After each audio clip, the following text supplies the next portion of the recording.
আসসালামু আলাইকুম। আমন্ত্রণ জানাচ্ছি জাগো স্পোর্টসে। আপনাদের সাথে আছি আমি মমতাজ শাহিন রুম্পা। শুরুতেই জানিয়ে দিব আপডেটগুলো।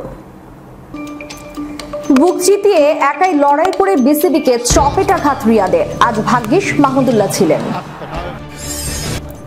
ব্রেকিং নিউজ, চেন্নাইয়ের বেহাল দশা, মুস্তাফিজকে আইপিএলে চেয়ে আবেদন।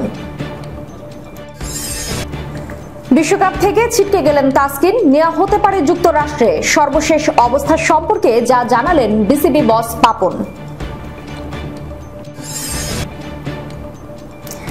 জিম্বাবুয়ের সাথে লজ্জাজনক হার, যে খোড়া যুক্তি দিলেন অধিনায়ক শান্ত।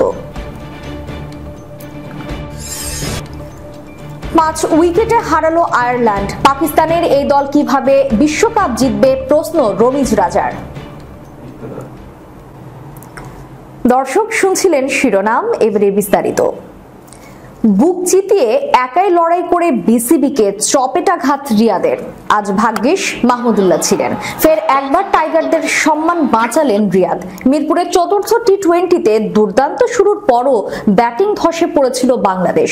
সিরিজের পঞ্চম ও শেষ ম্যাচ খেলতে নেমে আজও ব্যাটিং ধসে পড়েছিল স্বাগতিকরা। টপ অর্ডারের ধসে 15 রানে 3 উইকেট হারিয়ে যখন বাংলাদেশ ধুঁকছিল, তখন ফের একবার ত্রাতা হিসেবে মাঠে নামেন মাহমুদুল্লাহ রিয়াদ। সবশেষ ম্যাচে বিশ্রামে থাকা সেই অভিজ্ঞ মাহমুদুল্লাহ দলের হয়ে বুক চিতিয়ে লড়াই করে গেলেন। প্রতিপক্ষ জিম্বাবুয়ের বোলারদের উপর চড়াও হয়ে ম্যাচে 50 করেছেন। তার 50তে পরে 6 উইকেট 157 রান সংগ্রহ করে বাংলাদেশ। এই সংগ্রহে অবদান রয়েছে নাজমুল হোসেন শান্ত ও জাকের আলী অনিকের কার্যকর দুটি ইনিংসেরও। মিরপুরে সিরিজের শেষ টি-20তেও টস জিতে বাংলাদেশ দলকে আগে ব্যাটিং এর সুযোগ করে দেন জিম্বাবুয়ের অধিনায়ক সিকান্দার রাজা। চতুর্থ টি-20তে তানজিদ হাসান তামিম, সৌম্য সরকারের জুটিতেই 101 রান তুলেছিল স্বাগতিকরা। আজ এই দুই বাঁহাতের ওপেনিং জুটি পুরোপুরি ব্যর্থ। 9 রানেই ফেরেন দুজনে। সৌম্যের ব্যাট থেকে এসেছে 7 রান, তামিম করেছে 2। দলীয় 15 রানে তাওহিদ হৃদয়ের বিদায়ে বিপর্যয়ে পড়ে বাংলাদেশ দল। চতুর্থ উইকেটে দেখে শুনে ব্যাট চালিয়ে শান্ত মাহমুদুল্লাহ শুরুর চাপ সামলানোর চেষ্টা করেন। দুজনের 69 রানের জুটিতে ম্যাচেও দারুণভাবে ফেরে বাংলাদেশ। 84 রানে শান্ত আউট হলে ভাঙে এই জুটি। 28 বলে 36 রানে আউট হন শান্ত। 6টি 4 ও 1 ছক্কায় 44 বলে 54 রানের দুর্দান্ত এক ইনিংস খেলেছেন মাহমুদুল্লাহ। সাকিব আল হাসান ফেরেন 17 বলে 21 রান করে। শেষ দিকে জাকের 11 বলে 24 ও মোহাম্মদ সাইফুদ্দিন 6 রানে অপরাজিত থাকেন। জিম্বাবুয়ের হয়ে 2টি করে উইকেট নেন ব্লেসিং, মুজারাবানি, ব্র্যান্ড বেনেট। এতে করে পুরো জিম্বাবুয়ে সিরিজে ব্যাটিং নিয়ে অতৃপ্তই থেকে গেল বাংলাদেশ। সিরিজের শেষ ম্যাচেও একই চিত্র দেখা গেছে মিরপুরে। ভাগ্যিস মাহমুদুল্লাহ ছিলেন আজকের ম্যাচে, অন্যথায় শুরুতে যেভাবে টপ অর্ডার ধসে পড়েছিল, তাতে ম্যাচের চিত্র অন্য কিছুও হতে পারত। গতকাল ডু অর ডাই ম্যাচে গুজরাট টাইটান্সের বিপক্ষে মাঠে নামে চেন্নাই সুপার কিংস। টস জিতে আগে ফিল্ডিং করার সিদ্ধান্ত নেয় চেন্নাই সুপার কিংসের অধিনায়ক ঋতুরাজ। টস হেরে ব্যাট করতে নেমে গুজরাট টাইটান্সের 2 ওপেনারের সেঞ্চুরিতে নির্ধারিত 20 ওভারে 3 উইকেটে 231 রান স্কোর বোর্ডে জমা করে। জবাবে ব্যাট করতে নেমে শুরুটা ভালো হয়নি চেন্নাই সুপার কিংসের। নির্ধারিত 20 ওভার ব্যাট করে 8 উইকেট 196 স্কোর বোর্ডে জমা করতে সক্ষম হয় চেন্নাই সুপার কিংস। ফলে 35 রানের জয় তুলে নিয়েছে গুজরাট টাইটান্স। চেন্নাই সুপার কিংসের হারার অন্যতম কারণ তাদের বোলিং ডিপার্টমেন্টের ব্যর্থতা। 231 রানের মহাসমুদ্রে ডুবে চেন্নাইকে হারতে হয়েছে 35 রানে। এমন হার দেখে চেন্নাইয়ের ভক্তরা দলে দলে যোগ দেন মুস্তাফিজের সোশ্যাল মিডিয়া হ্যান্ডেলে। সবার আবেদন একটাই, মুস্তাফিজ যেন ফিরে আসে আইপিএলে।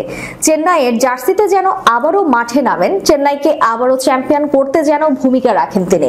মুস্তাফিজের শেয়ার করা ম্যাচ পুরস্কার হাতে ছবির নিচে ভারতীয়দের এমন কমেন্ট জমা হয়েছে ভুরি ভুরি। চলে আসো ভাই, এখানে তুমি জিম্বাবুয়ে সিরিজের চাইতো ভালো প্রস্তুতি পাবে।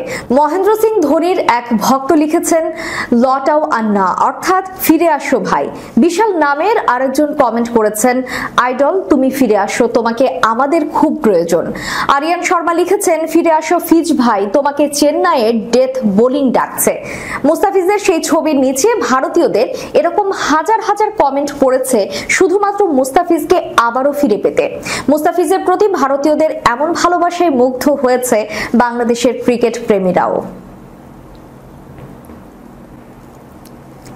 এদিকে জিম্বাবুয়ের বিপক্ষে সিরিজের পরপরই বিশ্বকাপের স্কোয়াড ঘোষণা করার কথা ছিল বাংলাদেশের। তবে তারকা পেসার তাসকিন আহমেদের ইনজুরির খবরে সব যেন থমকে গেছে। বিশ্বকাপের আগ মুহূর্তে আচমকা কালো মেঘ ছেয়ে গেছে দেশের ক্রিকেটে। টাইগার এই পেসারের চোট কতটা গুরুতর, এই প্রশ্ন এখন সবার। আজ মিরপুরে জিম্বাবুয়ের বিপক্ষে 5 ম্যাচ টি20 সিরিজে শেষটিতে মাঠে নামে বাংলাদেশ। ম্যাচের আগে অনুশীলনের সময় চোট পান তাসকিন। তার মাংসপেশিতে চোট লেগেছে বলে জানা গেছে। সেটি কতটা গুরুতর তার সর্বশেষ খবর দিয়েছে বিসিবির সভাপতি নাজমুল হাসান পাপন। ম্যাচ শেষে বিকেলে মিরপুরে গণমাধ্যমের সঙ্গে আলাপকালে পাপন বলেছেন, শুনেছি তাসকিনের ইনজুরির খবর, আজকেই আমরা খোঁজ নিয়েছি ওর ইনজুরি আছে। এখন কালকে সকালে রিপোর্টটা পাওয়ার পর আমাদের দেখতে হবে কতদিন লাগতে পারে, ওর কি হিল আপ করার কোনো সুযোগ আছে কিনা। নরমালি 2 থেকে 3 সপ্তাহ হয়তো ব্রেক দেবে। পাপন আরো বলেন, যদি এটা 2 বা 3 সপ্তাহ হয় তাহলে কি করব, এটাকে ঠিক করার কোনো সুযোগ আছে কিনা দেখব। দরকার হলে আমরা যুক্তরাষ্ট্রের চিকিৎসকের সঙ্গে কথা বলবো, এখনই যোগাযোগ করব। যদি ঠিক করা যায় তাহলে এক জিনিস, আর যদি দেখা যায় যে না আসলেই দেরি হবে তাহলে তো আমাদের অন্য সিদ্ধান্ত নিতে হবে। তাসকিনের জন্য অপেক্ষা করা হবে কিনা এমন প্রশ্নের জবাবে পাপন বললেন, অন্তত কালকে অফিসিয়ালি রিপোর্ট পাওয়া পর্যন্ত। ইন্ডিয়ান প্রিমিয়ার লিগের চলমান আসরে রানের বন্যা বয়ে যাচ্ছে। তবে আন্তর্জাতিক ক্রিকেটের সাথে আইপিএল এর এ রানের তুলনা হয় না বলে মনে করেন বাংলাদেশ দলের অধিনায়ক নাজমুল হোসেন শান্ত। আসন্ন বিশ্বকাপেও দলীয় রান 160 থেকে 180 রানের মধ্যেই থাকবে বলে মনে করেন তিনি। রোববার জিম্বাবুয়ের বিপক্ষে সিরিজের শেষ ম্যাচ শেষে সংবাদ সম্মেলনে হাজির হয়েছিলেন নাজমুল হোসেন শান্ত। সেখানেই এমন মন্তব্য করেন তিনি। টি20 বিশ্বকাপের আগে একই ফরম্যাটে বিশ্বের তারকা ক্রিকেটাররা আইপিএল মাতাচ্ছেন। চলমান আইপিএল এ বোলারদের তুলোধুনো করে রানের বন্যা বইয়ে দিচ্ছেন ব্যাটাররা। আইপিএল এর মতো বিশ্বকাপেও রান হবে কিনা এমন এক প্রশ্নের জবাবে শান্ত বলেন, আইপিএল যে উইকেটে খেলা হচ্ছে, আমার মনে হয় আইপিএল আর আন্তর্জাতিক ক্রিকেট মেলানোই যাবে না। তিনি বলেন, সর্বশেষ পিএসএলেও এমন রান হয়েছে, 200+ 250 রান হয়েছে। তবে আন্তর্জাতিক ক্রিকেটে আমি যতটুকু জানি যে 160, 170, 180, 200 রান যদি কোনো টিম করে সেটা খুব ভালো, এটাও সচরাচর কিন্তু দেখা যায় না। বিশ্বকাপ নিয়ে টাইগার অধিনায়ক বলেন, আমার কাছে মনে হয় যে বিশ্বকাপে এরকমই রান হবে, 160 থেকে 180 রানের মধ্যেই থাকবে ভালো উইকেটে। এর মধ্যেই বোলারদের ডিফেন্ড করতে হবে। আইপিএল এর সাথে তুলনা করা কখনোই আমার মনে হয় না যুক্তিযুক্ত। আসছে জুনে মাঠে গড়াবে আইসিসি টি20 বিশ্বকাপ 2024। টি20 বিশ্বকাপ শুরুর প্রায় 3 সপ্তাহ আগে অঘটন দেখে ফেলল ক্রিকেট দুনিয়া। গত শুক্রবার ডাবলিনে পাকিস্তানকে 5 উইকেটে হারিয়েছে আয়ারল্যান্ড।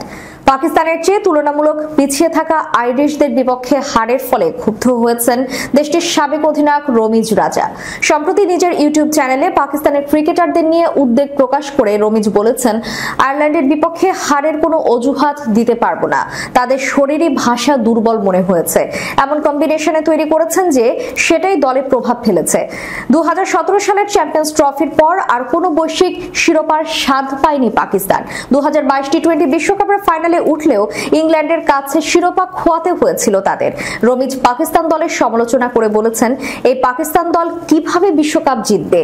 আপনি দলের সামর্থ্য জানেন, তারপরও তাদের থেকেই ভারত, অস্ট্রেলিয়ার মতো পারফরমেন্স চান কিংবা ট্রাভিস হেডের মতো খেলোয়াড় তৈরি করতে চান। দর্শক, শেষ করার পূর্বে সংবাদ শিরোনামগুলো জানিয়ে দিব আরো একবার। বুক চিতিয়ে একাই লড়াই করে বিসিবিকে চপেটাঘাত রিয়াদের, আজ ভাগ্যিস মাহমুদুল্লাহ ছিলেন। ব্রেকিং নিউজ, চেন্নাইয়ের বেহাল দশা, মুস্তাফিজকে আইপিএল এ চেয়ে আবেদন। বিশ্বকাপ থেকে ছিটকে গেলেন তাসকিন, নেওয়া হতে পারে যুক্তরাষ্ট্রে। সর্বশেষ অবস্থা সম্পর্কে যা জানালেন বিসিবি বস পাপন। জিম্বাবুয়ের সাথে লজ্জাজনক হার, যে খোড়া যুক্তি দিলেন অধিনায়ক শান্ত। 5 উইকেটে হারালো আয়ারল্যান্ড, পাকিস্তানের এই দল কিভাবে বিশ্বকাপ জিতবে প্রশ্ন রমিজ রাজার। এতক্ষণ আমাদের সাথে থাকার জন্য ধন্যবাদ। আল্লাহ হাফেজ।